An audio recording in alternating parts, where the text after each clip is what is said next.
बांधावे लागतं. चला.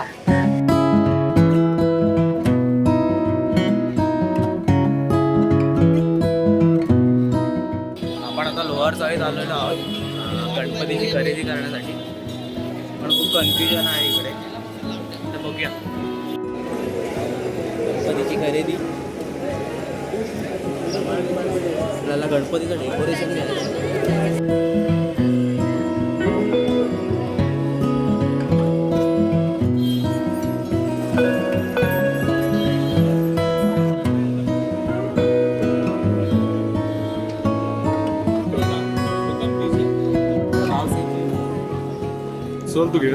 डेकोरेशन मध्ये बॅकग्राऊंडला हिरव्या कलरचं गवत लावायचं. गवत किंवा ती छोटी छोटी फुलं असतात हिरव्या कलरची, ती लावायची.